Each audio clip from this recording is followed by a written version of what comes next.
Hello, everyone. My name is David Scannell. I'm one of the board members for ISBA, and I'm delighted to introduce Dr. Nichola Booth today and her fantastically titled Autism in the Air presentation. I'd like to just bring everybody's attention quickly to the bottom right of their screen. There is three shapes: a triangle, a square, and a circle. And if you press on that, and there is a Q&A section, and there you can post any questions. I will be facilitating a Q&A with Nichola at the end of the session. I think that's it. Are you good to go, Nichola? Yeah, can you see and hear me okay and see my presentation? I can see and hear you, and I can see the presentation. Excellent, okay, thanks very much. I'm delighted to be here today, and I'm talking about a topic that I'm really passionate about, especially the science of behaviour analysis, as well as my the Autism in the Air project. So firstly, I'm just going to show some background information as the science of behaviour analysis and how we get to where we're going and how the principles of the science can be applied in practice. And it's not simply, these principles are not simply for learning as part of a university or college degree, which a lot of people seem to have that misunderstanding as to the application of the science in practice. It's a topic that I'm very passionate about and one that I love talking about, so be prepared. So some background before we really get into it. For many years prior to my employment at QUB, I was the Director of Training and the Consultant Behaviour Analyst for an ISBA charity here in Northern Ireland. This role took me across the north, working directly with children, teenagers and adults, as well as their families, living with an autism diagnosis, providing in-house ABA support that was not offered to them via statutory service provision. So the Government of Northern Ireland and subsequent health and educational authorities do not recognise ABA as a science, nor do they advocate the use of ABA for autistic individuals in any form. So in fact, a former Minister of Education in the devolved government in 2009 stated that ABA is one of many commercially available interventions for children with autism. So despite being informed this was an inaccurate statement to make, it was never raised, it was never adjusted, and it still stands in public documents here in the north. So ABA was determined in Northern Ireland and has been to be deemed as an autism treatment alongside donkey therapy and trampolining. So in terms of where we're seen in health service and education provision, behaviour analysts like myself and others on the call are not recognised as professionals and not recognised as being able to go in and provide service provision. So a lot of what we do is through private consultation and parents bringing in the services of the behaviour analyst. So in fact, the Northern Ireland Task Report on Autism from 2002 states the professionals have grave reservations about being involved in subjecting such young people to such intense behavioural programme for fear of causing some kind of psychological damage. Again, this was challenged, but it was never addressed. So these misconceptions have unfortunately filtered through to social media, and while efforts have been made within the ABA community to address these, they're still there today. So I will talk through some of these with you and show you what ABA is, how it is, and how it can be successfully implemented in many different settings for many different issues in work that I've done over the years. So bear with me. So ABA is an applied science. Applied behaviour analysis is the science in which the principles of the analysis of behaviour are used to improve socially significant behaviour, and the independent variables responsible for behaviour change are systematically identified. Thanks to the science of human behaviour, we now have rigorous tools to help determine why individuals tend to behave as they do under particular circumstances, as well as how to effectively and ethically promote and teach specific behaviours, expand or refine the circumstances under which particular behaviours are admitted, and also how to reduce or prevent inappropriate or dangerous behaviours without having to resort to threats or punishment. And that is typically what people do when they see a behaviour that challenges. It's often tried to be suppressed through threats or the use of punishment-based procedures. And that's what we as behaviour analysts try not to do. We try and focus on the positives. So why is it frequently referred to as a treatment for autism? We don't make the same mistakes about medicine or the different branches of medicine. We don't say that neurology is a common treatment for brain tumours or that dermatology is a common treatment for acne. Still, we commonly refer to ABA as a treatment for autism. Yet, the overarching goals of medicine and the different branches are not dissimilar from those in ABA. All scientific practitioners, including behaviour analysts, are concerned with scientifically improving ways to assess and treat human behaviours. By continuously referring to ABA as a treatment, it reduces the power of the science itself and all its amazing principles to simply that of a treatment procedure. By not referring to it as a treatment for autism, this enables us as practitioners to help others realise that with any scientific discipline, the problems mainly lie with the poor practitioner and not the science. So there are a number of specific components that must be in place to be considered good practice. So the first component is that of focusing on meaningful improvements in important socially significant behaviours. Basically, the right of each person to live their best lives. So when designing any intervention or behaviour support plan, it is vital that the question be asked, who will ultimately benefit from the change in behaviour or teaching of this new skill? If the answer is not the individual themselves, then you need to stop and rethink. So many a time in clinical practice, there were often suggestions made to me as to what behaviours or skills should be targeted.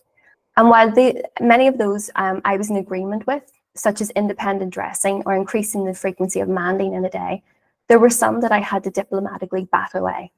Not that I didn't think that they were worthy of consideration, but perhaps were not a priority at that particular time.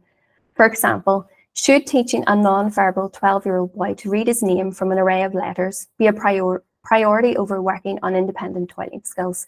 This is one that I came across. Both of these skills would be considered socially significant behaviours. However, one would have priority over the other in the circumstances. So another component that we need to ensure is that of social validity, acceptability, and significance of any goals, procedures implemented, and outcomes expected.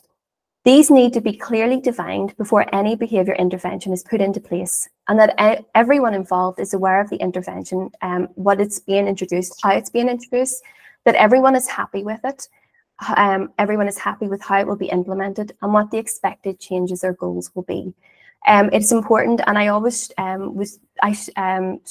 during my time in clinical practice, if I could, I always made sure that I had the input from the child or young person that I was working with, because at the end of the day, I was there to help them. I was helping them to learn new skills that they would need for going out in the community, that they would need for going into their educational setting. So it's important that I got that buy-in from that young person too, because without them, it's not going to be successful.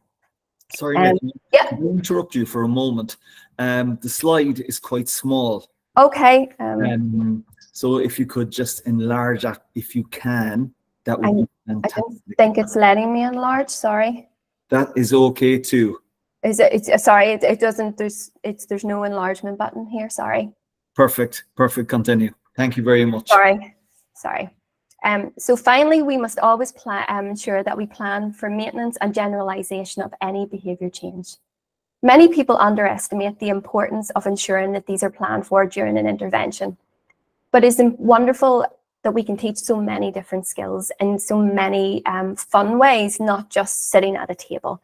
But again, I have worked with many practitioners over the years, and there was a lot of emphasis in sitting at a table, say, for example, to learn colours, which is a great skill to have. But what is the point of teaching that colour identification skill if that child cannot transfer that skill to the real world, that they can't say, oh, there's a red apple when they're out in the supermarket?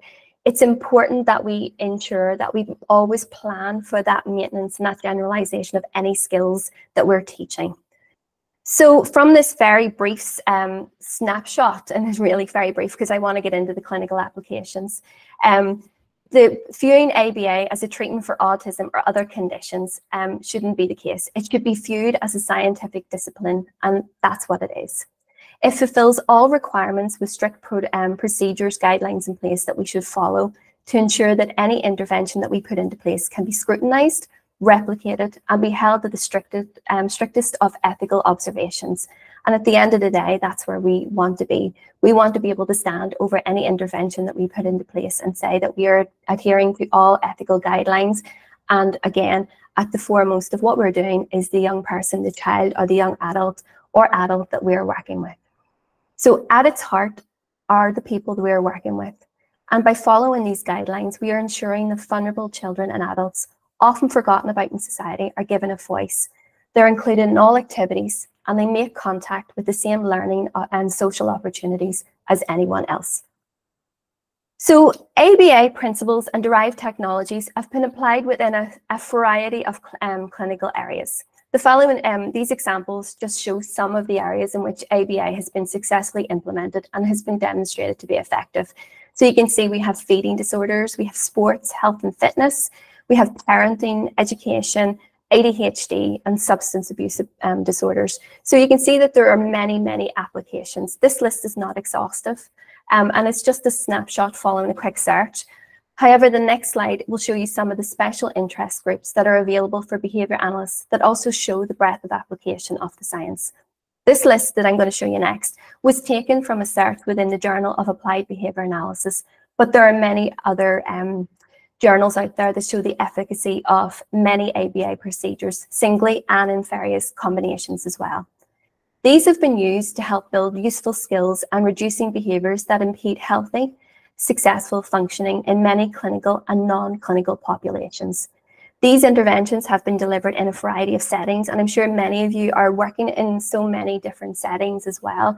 And ABA and the strategies derived from the key principles can be applied in these settings, which can include private and public clinics, family homes, hospitals, schools, nursing homes, group residential settings, universities and workplaces.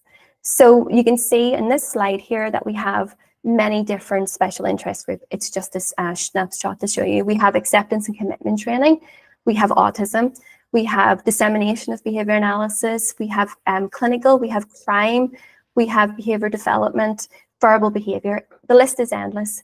And that's why I am so passionate about the science and applying that science for helping individuals. You know, it's one of those things that when we all set out, like I know I set out and I did a psychology degree, and when everybody says, what do you want to do? And it's, I want to help people, many people who go into psychology, and that's their goal. When I started studying behaviour analysis, it made sense. It just made sense, because for me, we were talking about people. We weren't talking about groups. We were talking about individual people at an individual level. And for me, that made such a difference for my future career and what I wanted to do subsequently. So behaviour analysis is a natural science approach to understanding behaviour. So ABA, Applied Behaviour Analysis, is the use of behaviour analytic methods and research findings to change socially significant behaviours in meaningful ways. So it is largely based on its behaviour and its consequences. So a pleasant consequence following the occurrence of the behaviour is going to result in that behaviour occurring again at a higher rate under those same circumstances. Whereas a negative response following the occurrence of behaviour is less likely for that behaviour to happen again under similar circumstances. So those consequences that we provide on a day-to-day basis for many different behaviours with many different people will have an impact on the future occurrences of that behaviour. It focuses on developing adaptive repertoires of behaviour and reducing problematic behaviours. And again, so if we work with an individual who maybe has difficulty in communicating their wants and needs, that's a skill that we want to increase. So we use the principles of behaviour analysis to increase that skill so that we can get that individual to communicate to others when they're hungry, when they're feeling sick or something like that there. That's a really, and when you put that program into place and that individual is able to use that successfully, that's a real buzz for us as practitioners. You never lose that buzz. Techniques and strategies generally involve teaching individuals more effective ways of engaging with the world and others, as well as working to change the social consequences of existing behaviour. Oh, sorry, that was me. Sorry, you wouldn't have to know I'm very nervous here again. It allows us to assess the effectiveness of what we do, either in teaching, parenting, clinical decision-making, business management. All of this is behaviour. And that's the thing that I hope by the end of today, when you see the clinical applications section that we're going to be talking about, that you see that everything can be classed as behaviour. What we want to do is to target everything. We want to say, how can we make that behaviour functional for that individual? How can we make that individual make contact with everything that's going to benefit them for the rest of their lives? How can we help a family go on a holiday that they've never had before with all of their children, as opposed to maybe taking separate breaks? We can use that science to help us. So what we have to do though, and when I did a lot, as I said, in my previous job, I did a lot of parent training, and this used to be the 4-letter word that the parents used to roll their eyes at me when I mentioned it, data. And data collection is essential to help us do this effectively. We need that data to know what we're doing. It's a vital inclusion of any ABA intervention. It enables us to determine if an intervention, if we put into place, is effective or not. And any decisions on programs are based on this data. It's a data-driven process. And you can see yourself that sometimes, you know, if you're in a busy working environment and there's maybe a lot of behaviour difficulties in that environment in that particular day, we as individuals and human, we get stressed and we can maybe misinterpret the frequency of a behaviour on a particular day, but the data doesn't lie. By recording the data, we can see exactly what's going on. We can objectively record what is occurring at the particular moment in time. And we can also see what is more likely and situations or context that is more likely to make a behaviour happen. By doing this, we are then able to develop evidence-based programs that target the function of the behaviour. This is the why of the behaviour and not the form of what the behaviour looks like. So the following slides will visually show how we as behaviour analysts assess, identify and design programs that are based on the needs of the individual. We don't have a cookbook of programs, and that's what a lot of people maybe would have thought in the past about behaviour analysis, that I maybe was going into a family home to work with an autistic child and putting into place some behaviour strategies for that child. But if I was going to the home next door, also working with an autistic child, what I would be putting into place for that child would be a completely different program based on their needs, rather than just simply opening a book, pushing it and saying, oh, that's going to work, because every program is going to work for that particular clinical diagnosis. That's not the case. We look at each person in their individual right, what their needs are, what they're communicating to us, and we use the science to guide us. So as you can see here, this is the first step, and it's to select the behaviour that's to be analysed. This could be a behaviour that is occurring at too high a rate that is impacting on the individual's social ability. For example, a behaviour that challenges, or it could be behaviour that is occurring too little, such as speech. Firstly, we get as much information possible on the behaviour from as many people as possible, including the individual themselves, should they be able, so that we can get a good overview of the complete picture. From this, then, we can decide what the initial priority should be. So the next step is to measure the occurrences of the behaviour. We could measure the frequency, the rate of occurrence, the inter-response time, which is the time between the occurrences of one behaviour and the beginning of another, and latency, which is how long, following an instruction, does it take for the behaviour to begin. The measurement system will be determined on the behaviour of interest, and once decided, then we set about observing and recording. So this step, select treatment strategies, includes an analysis of the data obtained from, just giving you a heads up there and just getting you this. From this, we can determine what is in place that is maintaining the behaviour or preventing the behaviour from occurring in the first place. So attention could be consistently provided to a child who shouts out in class, thereby reinforcing this behaviour and making it more likely to occur. Or a parent, not meaning any harm, may speak on behalf of their child in social situations, therefore reducing the occurrence of the child communicating with others. Identifying these contingencies will be the key to devising an effective ethical intervention or support plan. These enable us to determine what is required to be put into place, e.g. withhold reinforcement and teach an alternative behaviour, instead of shouting out of class or working on communication in contrived situations, and reinforcing these responses to transfer to natural situations. Contracts can also be utilised successfully with teenagers, but again, all likelihoods need to be identified for the chance of success. So this is the big step. This is where we implement the strategies. This is where what you have designed is put into practice in order to change behaviour. Throughout, you will still monitor, through your data collection procedures, whether the programme is working. If it is, then continue until it is determined that the programme has been successful. But if not, then tweaks need to be made and then implemented. Again, data recording will help see if any tweak or change to the programme has been successful. So the final step is that of the evaluation of the outcomes. Following the previous steps, we can then see if the programme needs to be continued for a longer period to see clinical change, whether it needs to be altered moderately or significantly, or if we can begin to fade out the treatment because of success. Fading will be done gradually through a systematic process that is again guided by the behaviour of the learner. Again, everything comes back to the learner. We can put all of this in place, but we always have to remember that the learner will tell us if it's working.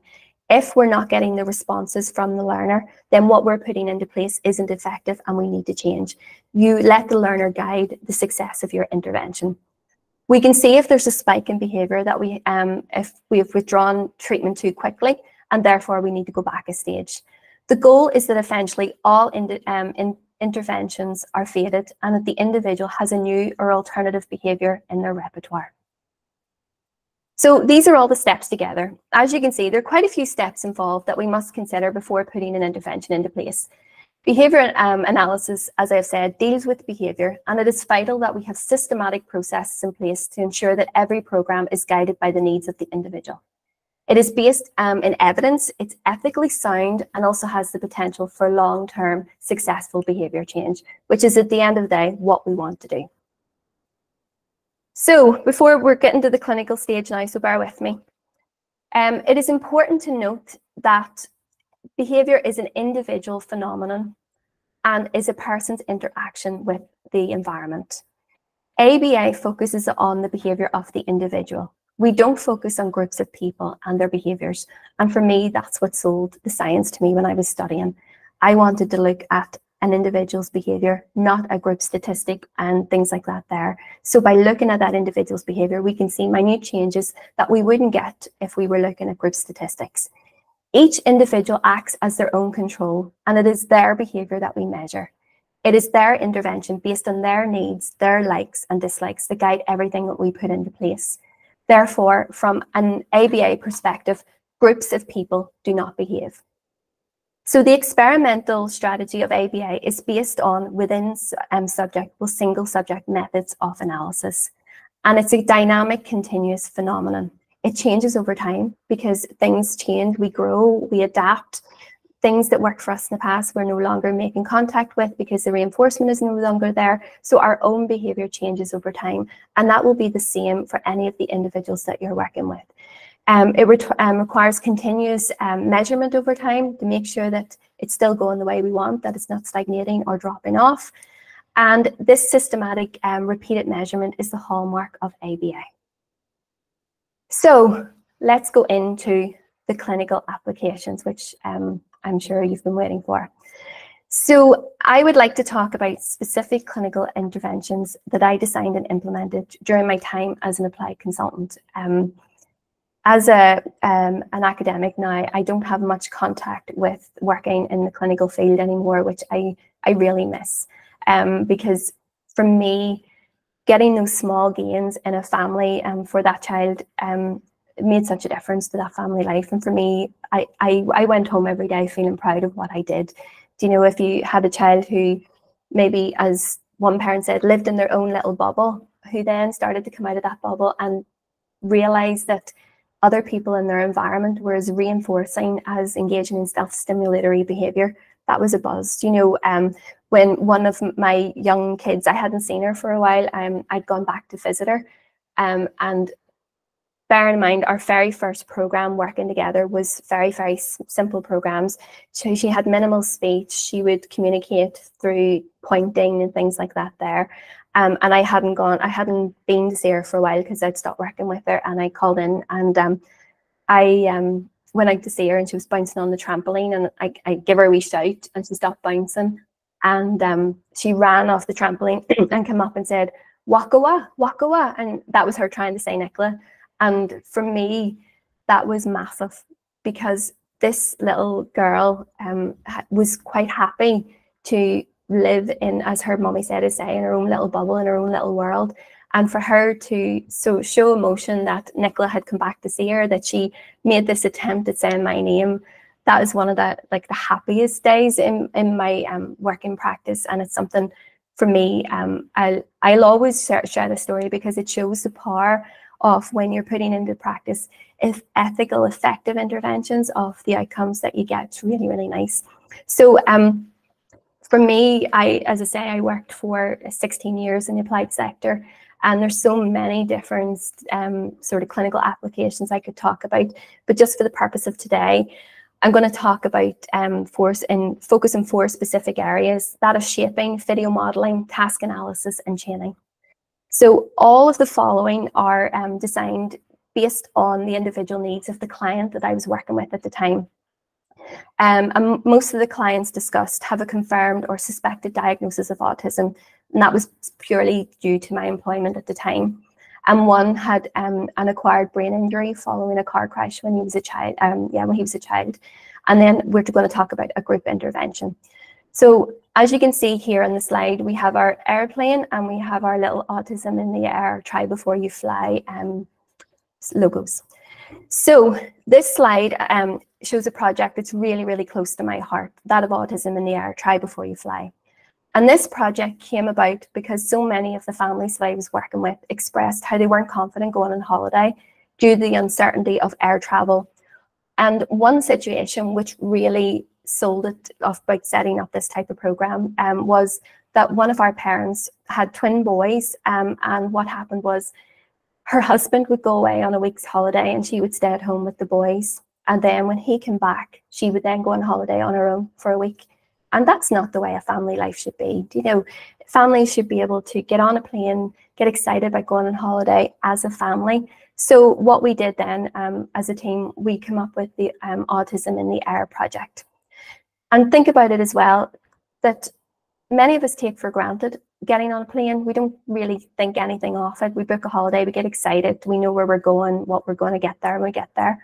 And this was something I thought, well, behaviour analysis can definitely have a huge impact in this area. And it wasn't something that was often studied at the time, because we're going back to maybe 2014 at the time. There wasn't a lot of research out there about in vivo practice of getting ready to go on a plane, working within a busy airport, going through security as a practice run. It wasn't noticed and it wasn't done. So it has been suggested in the research that engaging in travel is lower among families of autistic children than among those of families of neurotypical children. The characteristics associated with autism could go some way to help understand these barriers. These can include the sensory sensitivities. You think about the airport, the noises that's going on, the ding bongs, people rushing past, there's walking through duty free. Most of us maybe come out smelling of like 50 different perfumes, but if you have sensory difficulties, going through that duty free can be very distressing and can, start the holiday off in a really bad way for everybody involved. So it was those sorts of things, even that change to preferred routines, going to a hotel or an Airbnb, not sleeping in your own bed, not having your own bed linen, things like that there, difficulties in communication, and then difficulties in social interactions. And all of these can be severely tested in a travel environment such as an airport. So autistic people can often experience heightened or suppressed arousal levels in an environment, which can impact on their reactions or responses. So, however, research does suggest that autistic children demonstrated increased participation in novel social events when they understood what they expect beforehand. So that's the key. Reducing uncertainty led to a reduction in distress and anxiety. Therefore, it was decided in the team that exposure to unfamiliar events and environments in a controlled manner could go some way to help reduce things, anxiety and stress, and improve the quality of life for the autistic individual and for their family. So it was decided with the Centre for Behaviour Analysis here at Queen's, the PEAT charity and George Best Belfast City Airport that we would record a number of video models with a voiceover for explanation that showed the steps for airport travel that could be watched in a family home or in a tablet device as a means of exposing autistic children and young people to an unfamiliar setting in a safe, controlled manner. So video modelling in itself is an evidence-based prompting strategy that can be used to increase positive behaviours and aid in skill acquisition in individuals with autism. It is a teaching method where an individual watches a video of an activity being completed or someone completing an activity and then they imitate that themselves. And it shows that many autistic individuals learn best through visual means. And video modelling itself has been shown to be a very highly effective method for teaching children, especially those with ASD. So for the purposes of Autism in the Air, we use point of view modelling, where the scenes were filmed at the approximate height of a 5-year-old. So the views would be what they observed, not what we as adults observe when we're going about the airport. The videos were in a number of different clips, including checking in your bag, going through security and waiting to get on the plane. And they were made freely available for everyone to watch. I've briefly made a video here that Alan's going to share with you. And these are available freely on YouTube and the George Best Belfast City Airport website. They have been greatly received by those who've used them, and the airport itself has been recognised within the aviation industry as leaders in inclusion for disabled travellers. So Alan, if you could hit play there for me, that would be great. Absolutely, Nicola. Yeah, just bear with us a second there, a moment, and we'll get it up.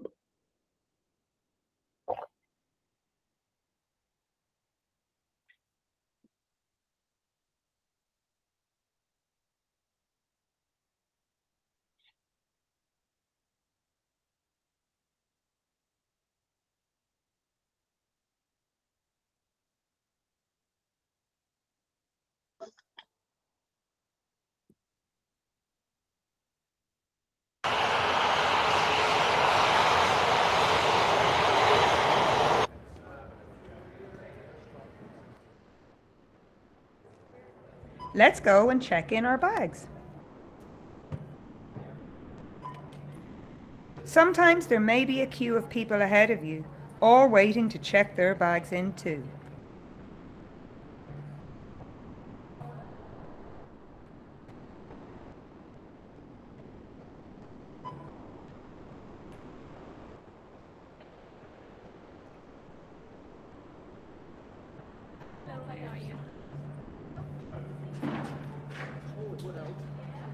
Where are you travelling to today? Have you photographic ID there? That's great. And Minnie's travelling too.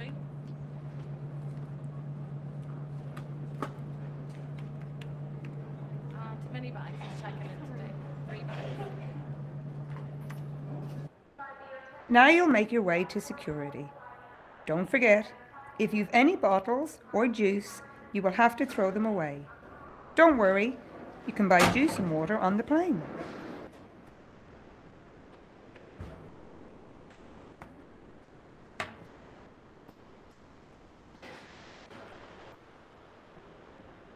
There will be a wait and a queue to go through security.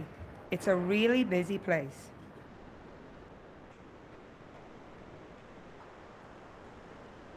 We have to take off our shoes and belts and coats. Anything metal, even coins, can set off the metal detector that you go through.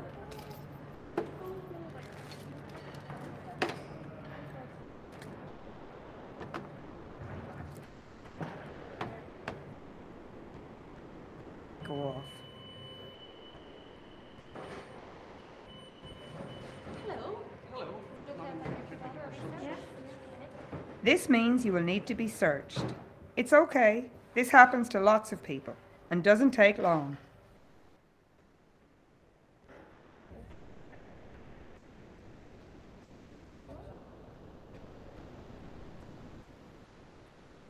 Once your flight has been called, you'll make your way to the departure gate. There could be some walking involved here.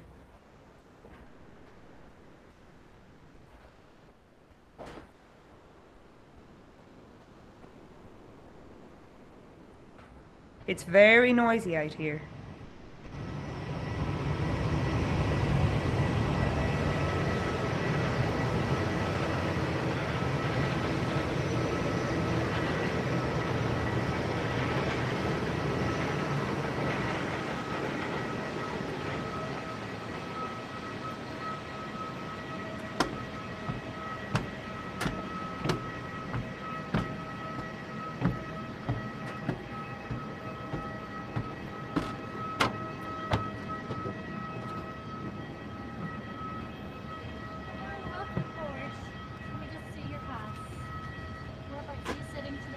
Once you're on the plane, the flight attendant will tell you where your seats are. One right. In the centre of the cabin at row 10, there are 2 over-wing window exits, one on the left and one on the right. All exits must be kept clear during takeoff and landing. Please take time to locate the exit nearest to you, bearing in mind that the nearest usable exit may be behind you. If the cabin pressure fails, an oxygen mask will automatically be lowered in front of you. Should this happen, stay in your seat, hold the mask down fully, cover your mouth and nose with it, secure it with the elastic strap, and breathe normally. You must fit your own mask first before you attend to children or other passengers. There is a life jacket in a package under every seat. If instructed by the crew to use this, you should take it out of its package and put the jacket over your head. The long strap should be wrapped around your waist to the front, clipped and pulled tightly. Each jacket has a light at the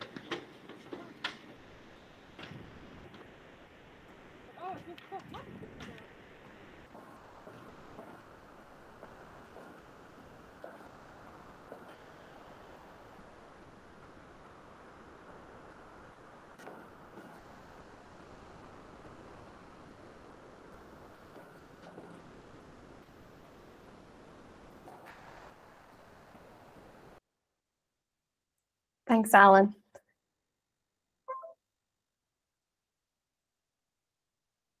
Right, I should have stopped sharing there now, so you can continue when you're ready, Nicola, and you can Okay. share your screen again, please, actually, Okay.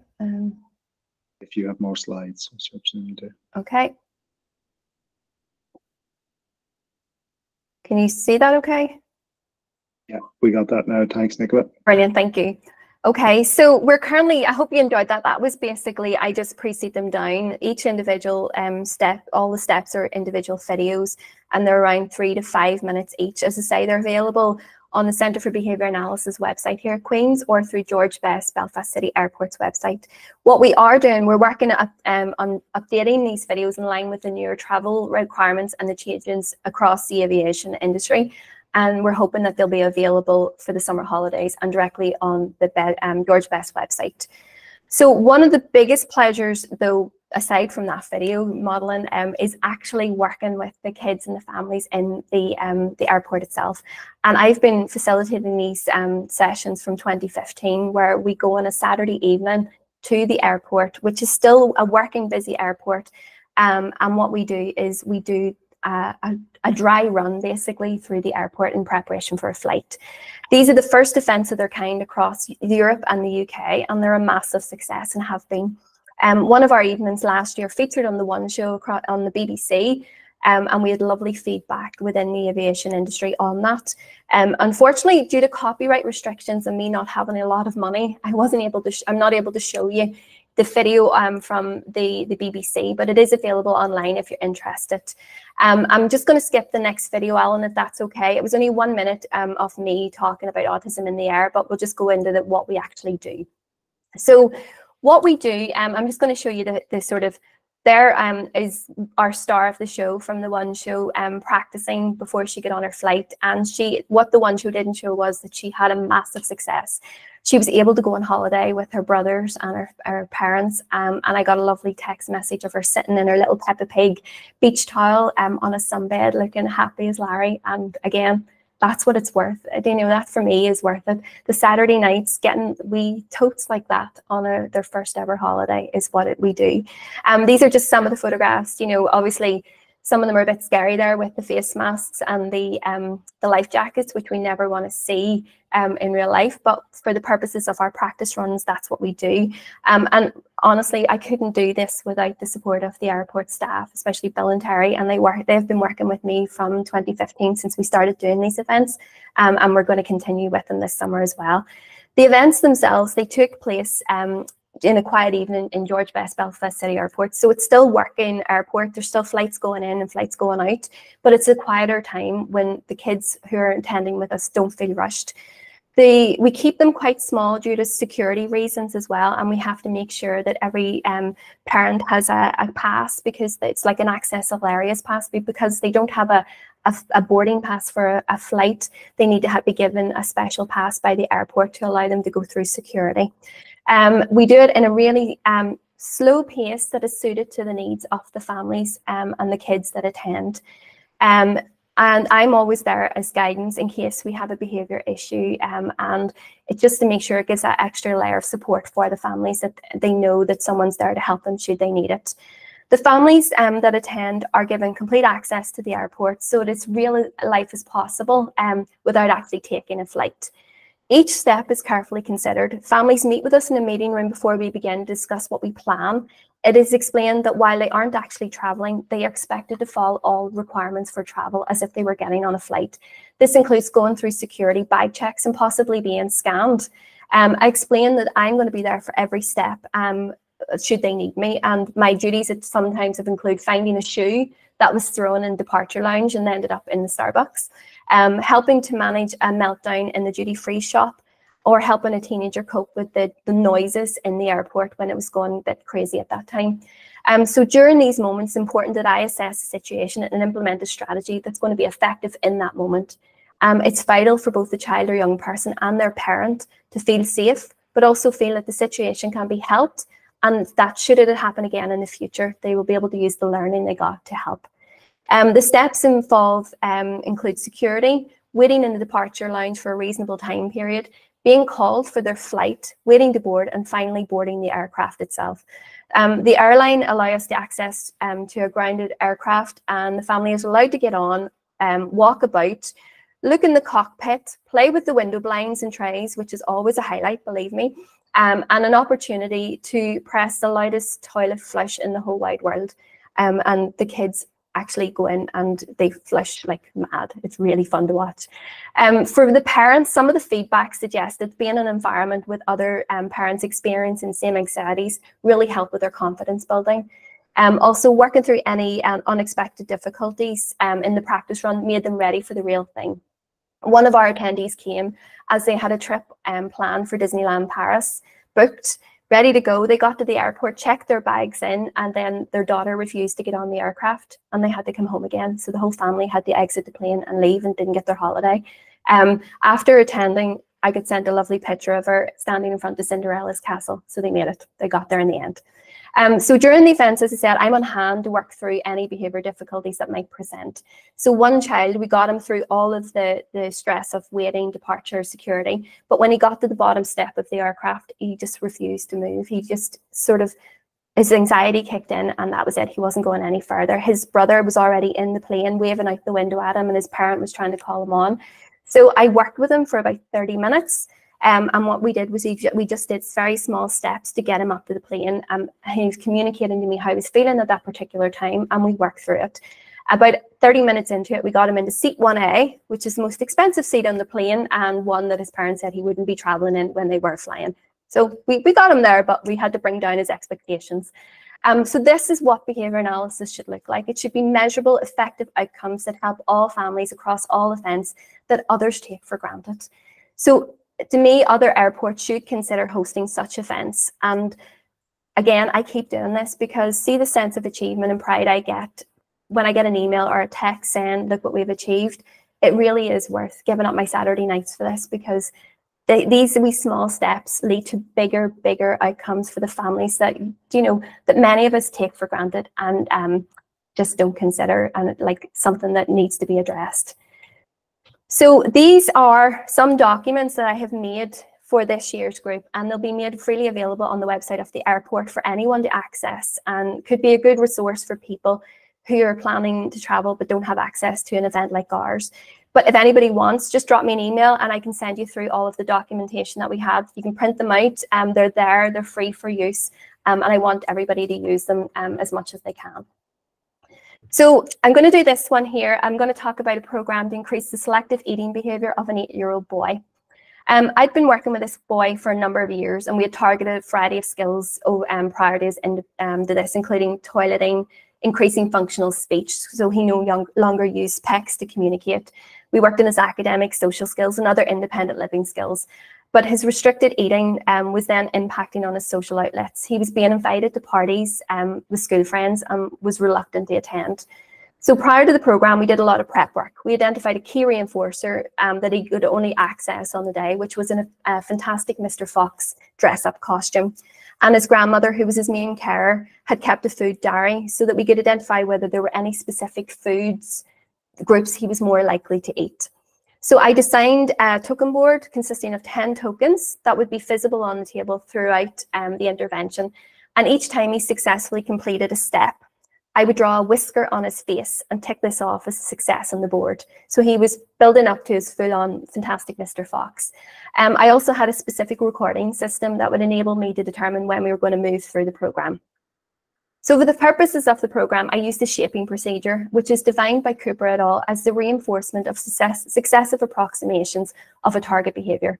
So in shaping, you're rewarding any behaviour that is a closer approximation of the target behaviour than the behaviour you rewarded last. This would be very similar to the hot and cold game many of us would have played when we were younger. So it was decided beforehand that the shaping steps involved would consist of lifting the food either by hand or with a fork, smelling the food, licking the food, and finally chewing and swallowing the food. So the big day itself arrived and we presented the dress-up costume to him and explained what we were going to do. He had been exposed to the idea of the program a week beforehand just to prepare himself. So on the day, he was given a choice of the foods that we wanted him to try. He chose cheese because that's what Jerry from Tom and Jerry would eat, and that's what he picked himself. The cheese was presented to him in a plate at the table, and I encouraged him to simply lift the cheese up and feel it in his hand. And he did this step, no problem whatsoever, and he received lots of verbal reinforcement. So all that was, we were encouraged him straight away. He was then encouraged to lift the cheese and smell it, which he did eagerly. This was amazing, as I was expecting a lot of avoidance behaviour at this stage. So he received a lot more verbal reinforcement from both his grandmother and myself. Then came the next step of lick the cheese. And this didn't go as smoothly as the previous steps. But after a few minutes, we had success. He licked the cheese. As soon as this occurred, I immediately drew a fox whisker on his cheek with the stage makeup, ticked it off on his board and let him see his new whisker in the mirror. I then said we would now try eating the piece of cheese. The goal for him was to eat a small piece of cheese in order for the response to receive reinforcement and to increase the likelihood of the response occurring again under similar circumstances. So we put a fresh piece of cheese on the plate, and following instruction, he lifted the cheese, put it in his tongue and put it back down. So through encouragement, the presentation of the mirror and the visual prompt of the costume, after 20 minutes, we had success. We got there. The cheer from the two adults was loud and full of praise, and he immediately got 2 whiskers for his success. So it was all that effort, we reinforced that effort. We were slowly but surely making gains. I asked him what he thought of the cheese, and he said it was nice. So on the next food, it was a small piece of cooked ham. Again, the same procedure was utilised, and the reinforcer whiskers now only provided for swallowing the food item. This took approximately 20 trials, but again, success and another whisker. Following more whiskers for trying bacon and French toast, we had a barrier with a cooked garden pea, one wee tiny garden pea. This was the last food item of the session, and we had 2 more whiskers to go. So we needed him to be successful because we wanted him in his costume. Fatigue had clearly set in, and I wanted the session to end on a high, but I was starting to see a lot of avoidance behaviour emerging, fidgeting, running around from the table, saying no, etc. And one time he swore at me. So to finish on a successful note, I cut the garden pea in half in order to reduce task expectations and ensure it was eaten. So half of a garden pea. 25 minutes later, that half a pea was still on his plate. So I cut the half in half. Now, can you imagine cutting a garden pea half and half again? By this stage, it was basically just this piece of skin left of the pea. I said I would count them in, and he would lift and eat, and then we were done. When I counted to 3, he lifted the pea skin, put it in his mouth, and it was gone. And following this, the whiskers were complete, and he received his fox ears, his tail, and his nails, and he posed for pictures in his new outfit. This was a successful, really successful program. I knew his key interest, and I knew how to encourage him because I'd worked with him for a number of years. But I also knew when to reduce expectations when I saw behaviours emerge that could have led to problems. At no time was he under undue stress. His behaviour led the progression of the programme with plenty of praise and frequent breaks throughout. So through this simple shaping procedure, he was on trying more foods, and his favorite food currently is margarita pizza. So think of how much cheese is on a margarita pizza. He loves it. He's been out for family meals and attended birthday parties and has a group of friends who all sit together in lunch. And like you see him, there he is with my artwork and his ears and his tail, and you can't really see his nails, but he had fox nails as well. So that was a massive success. And for that family, you know, an afternoon spent had massive long-term outcomes for them as a family, that their child could now engage in all of the social outlets that other kids take for granted. This one here is one that I implemented over a number of years with a 21-year-old male who had received a brain injury as a child and was now under court direction to prepare for independent living. There were a number of different targets over the years that I worked on, such as cooking skills. And if anybody knows me here, you know I'm not the best cook in the world. So it was a learning curve for both of us. Meal preparation, change in bed linen, health and safety skills in the home, and money management. But these were all taught successfully using behaviour principles and strategies. So one skill that we did work on was to successfully master the use of a washing machine, not just simply a turn on and go one, but one of those ones that was a high-tech computer. We had to work it out ourselves. So he was relying on family members whenever they had time to come and wash his dirty clothes. And at times he would run out of clean clothes while he waited on someone coming to help him. So it was decided with his input that this would be a valuable skill that we should actually target together. So in order for me to be able to teach him how to use it, I had to get the grips myself with the various settings, programs on this fancy dancy washing machine. And then I began devising a number of different task analysis that he could follow for specific loads of laundry. So bedding, towels, colours, etc. And the specific settings that he had to follow so his clothes weren't destroyed or damaged. So most socially significant skills or tasks involve learning a series of sequence responses, which is called a task analysis, which is breaking these skills into in smaller teachable units through systematic instructional procedures. So what we did with him, the task analysis was specific to the needs of him. His reading skills were poor, so the steps supported by relevant pictures were unique to his specific washing machine. And over the course of the weeks, he and I worked on the different programs with the visuals to help with successful task completion, as well as verbal reinforcement from me at all stages. He began to access intrinsic reinforcement. And then when he sort of task completion, he said he could do it all by himself and he didn't need to work with me anymore. And that confidence building in him was fantastic to see. So he was able to just do it. But what we did was we still left the task analysis in a folder just in case he needed that little, you know, pick me up if maybe he had a wee bad day or something. It was always there for him should he need it.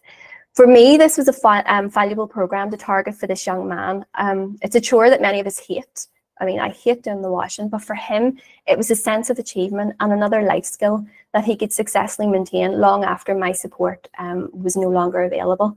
And it also demonstrates with the correct tools and knowledge that behaviour analysis can be successfully used in adults as well, thereby negating an argument that it can only be effective for children. So I'm just going to go into this one before, because I notice I'm running over here, so sorry about this. And once the nerves go, I'm fine. So the final project here is one I'm currently working on with colleagues in QUB. So we know that technology is developing at rates we cannot keep up with, and as a researcher with a strong clinical background, as I hope I demonstrated there just briefly, it's important that I engage with these new developments that have the potential to shape up how we as behaviour analysis can share our knowledge in wider populations, wider clinical applications as well, and not just simply working in home and programs and stuff. So therefore we came up with CAT VR, which is Classroom Assistant Training in Virtual Reality. And the aim was to harness the new technological developments in virtual reality alongside the science of behaviour analysis. And what we want to do is we have devised a classroom for classroom assistants so that they can observe behaviours, low-level classroom behaviours, and that they can spot them before they sort of increase to maybe more severe type behaviours that could result in the young person or child being excluded from the classroom setting. So what we did was we built a virtual classroom that incorporated 360 videos embedded with problem-solving activities, as well as an AI student, Amy, as you can see here, who would respond to questions from the user. And she is quite dynamic in that we've programmed her as a She has a whole background about her, but the user will then speak in the headset to Amy, and depending on the questions, Amy will give responses, and then the user will then come up with a hypothesis as to what is wrong with Amy, and then what strategies could be put in place to help with the issues that she's experiencing. So this is currently being trialed, and the aim is that we're going to further develop this with other situations and more sort of higher end, severe classroom type inappropriate behaviours. And what we want to do is get that into the further education colleges. And we have one local college that is willing to implement this within their training programme for classroom assistants. So there you have it. Sorry, I waffled on a bit. ABA is an applied science, and as I've shown, it can be used for a variety of clinical applications with great success. Every person should have access to the same social, educational, and overall well-being access as all, and behaviour analysis can go some way to achieving this. I hope that this talk, I've shown how stringent processes, principles, and strategies that we have at our disposal can demonstrate how this science, when understood and followed correctly, can result in positive outcomes and great success for everyone. I've included links to CBA and Time Centre that I'm part of here at Queen's, as well as a link to our MSc in ABA that we offer here. And thank you so much for listening, and I hope you enjoy the rest of your day. Thank you. Thank you very much, Nichola. That was fantastic. I have lots of questions for you, but unfortunately we have run over time, and I can see your enthusiasm for all those practical, clinical, we call them interventions, but the things that the supports that we provide for people is incredible. And it just shows as well the different resources that we can use, all the way from the simple, such as face paint, to the technological. And, you know, I had lots of questions around that, but thank you very much again. Thank you. I will introduce Trish now in a second. Thanks so much. Thanks, everyone. Enjoy your day.